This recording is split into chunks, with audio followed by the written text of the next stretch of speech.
Hey everybody, welcome to another episode of The Nerders. My name is Nick. I'm Rich. And today we're talking about what we've been up to. Yeah. So we're going to start off quickly. We'll once again mention this week's beer. We are drinking from Magic Hat, the Stealin' Time, which is a summer wheat with some serious ginger in it. The other day you were kind of like not into it. Any different? Yeah. I just like how different it tastes. It literally just tastes like ginger. I wouldn't get it again. I wouldn't. See, I like ginger ale though. I'm weird. I like the weird drinks. I only like ginger ale if there's whiskey in it. Yeah, not in this. No. Yeah. This is also a wheat beer, Yes. and I'm not a huge fan of wheat beers. Gluten intolerant bastard. No, I like extra gluten, just not in my beer. All right, so this is the part of the week where we tell you what we've been up to. We talked about, and we're going to continue talking about Pokemon Go. Yeah. We are up to that, but we're not talking about that today. We're going to save that for the discussion, so come back for that. Tomorrow. But what else have you been up to, if anything? I haven't been up to a whole lot. I saw a movie. I saw Hunt for the Wilderpeople. Oh. Taiki Waititi or whatever. Waititi. Yeah. His new film. Who previously did. He did What We Do in the Shadows and is about doing Thor Ragnarok. And I believe is still supposed to be doing a sequel to What We Do in the Shadows. I think so, yeah. Werewolves. Yeah. So Hunt for the Wilderpeople, it's about a kid who's been moved from like foster home to foster home, and this is kind of like his last chance. And him and the foster father end up getting, I don't want to go too much into the story details to spoil certain events, but him and the foster father end up lost out in like the bush, they call it. It's like this huge open, it takes place in New Zealand. Yeah. They have weird names for things, but it's a giant forest. So they get lost out there, and there ends up being like a huge manhunt, thinking that like he's kidnapped the kid or done something terrible, and it's good. It's really funny. I don't think it's quite as good as What We Do in the Shadows, but I think it's definitely worth a watch. Cool. And I'm curious to see then what he does with. I was curious before, but now I'm even more curious to see what he does with Thor, and like if you get some of that humor and his style really infused in that, like more like you saw with Guardians or something, or where you didn't with something else that could have been directed by anybody. Right. Yeah, it'll definitely be interesting. I think they hired him for a reason. Yeah. I believe that. And they've kind of explained that movie as being like a cosmic buddy road movie, which suggests some humor. Yeah. So anyway, that's cool. I'm excited for that movie. I hope to see it. I've got 3 things. Wow. Yeah, I'm gonna. One I actually meant to bring up last week. Okay. But I've still, especially in my Pokemon Go travels, have still been heavily listening to something. I know we don't usually talk about music, so I'm not going to talk about it too much, but very, very into the new album from Blink 182. Oh, I listened to that as well. California. Really into it. I've listened to the entire thing through, I don't know how many times. Nice. Because I found, I don't know about for you, but when I'm going around doing Pokemon Go, usually all I listen to is podcasts. Yeah. But I found I was getting too distracted by the Pokemon to really listen to the discussion, so having music on was actually better for that for me. So I've been listening to that heavily. If you are a fan of Blink, like old school fan, check it out. I know that they've been away for a while. I actually liked Neighborhoods, but they themselves kind of said that they thought that record was a failure, which is the last time they got back together. Yeah. But so it's been a long time. See, I never got like really into Blink-182. Like I casually enjoyed them. Like if it was on, like I would enjoy it, but I never really went out and bought their albums. Even though it's minimal, our slight age difference too. Sure. But I'm a big fan of Alkaline Trio. So having Matt Skiba now be lead vocal for this was like, oh, okay, now I really want to check this out. And he's just such a natural fit. Yeah.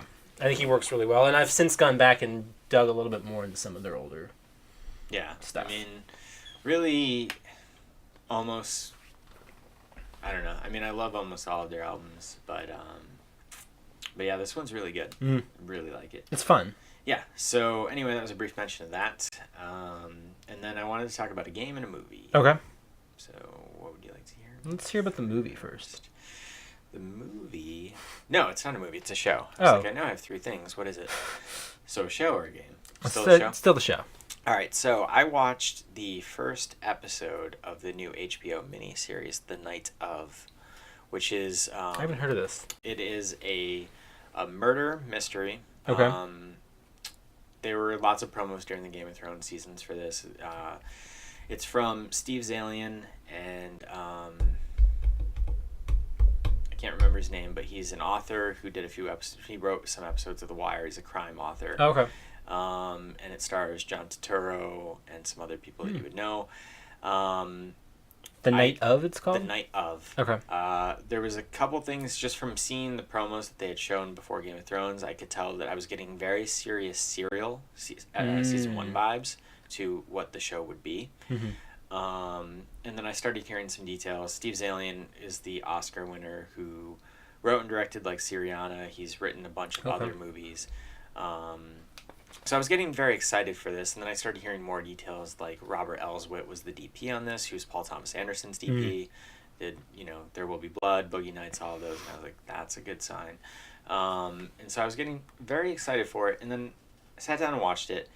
The pilot is 83 minutes. Wow. And it's an 8-episode season.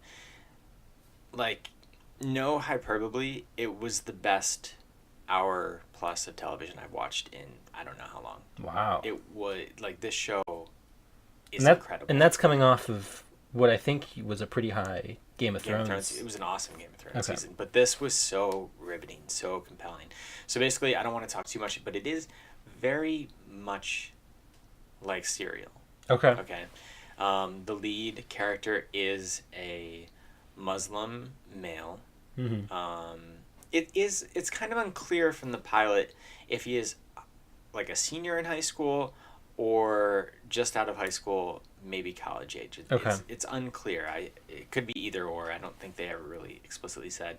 But essentially, you watch the night of this murder happening that he is accused of doing, and you see it from his point of view, but it is also very unclear if he did it or if he just happened to be in the wrong place. And so you see the murder unfold, and you see the early goings of the police investigation and him being arrested.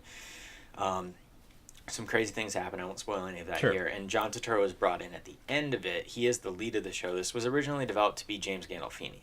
And he has a posthumous, however you say that word, executive producer credit. He was supposed to play the role that John Turturro was playing. He comes in and he's going to be the kid's lawyer. But like you see, just like Serial, you see every aspect of everything that happened. You see it from all angles, from the police, from everything. I'll have to check this I'm out. telling you, like, what you night have is it to on? watch it. It's on Sunday nights. Okay. And then you can catch it on HBO Go, HBO Now, of course. Okay. Like, you have to see the show. Okay, I'll go watch it. Before you jump into the game, sidebar, did you listen to season 2 of Serial? I gave up on it. Okay. I never started it. I was just curious if you... I got 2.5 episodes in, and I was like, you know what?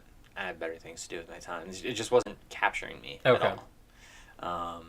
But that's first season, so good.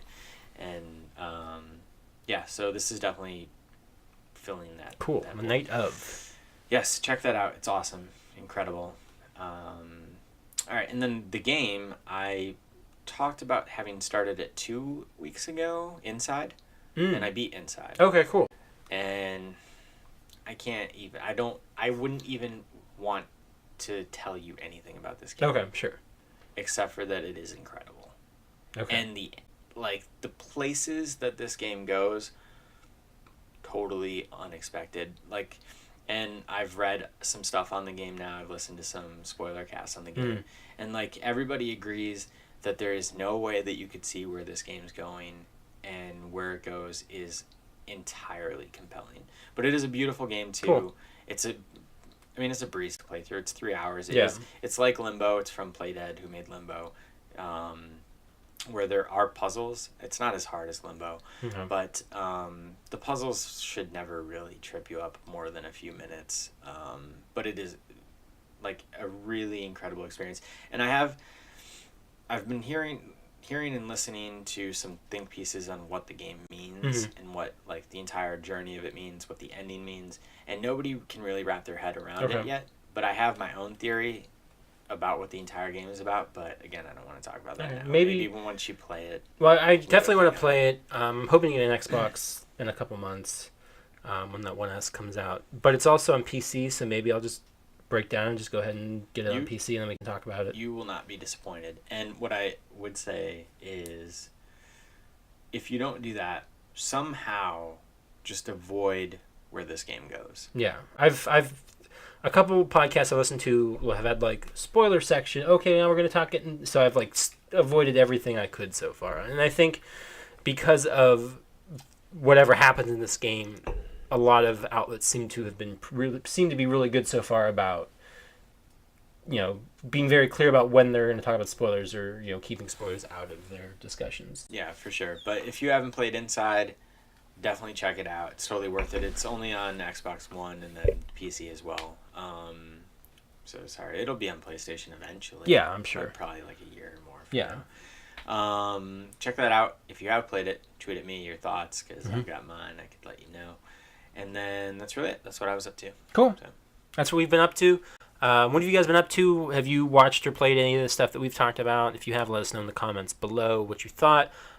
We will tomorrow, right back here at youtube.com/overbeer, be talking about our Pokemon Go discussions, or our thoughts and impressions there, because that'll be a much longer discussion. And today, our newest beer review also went live at youtube.com/overbeer, so you can check that out too.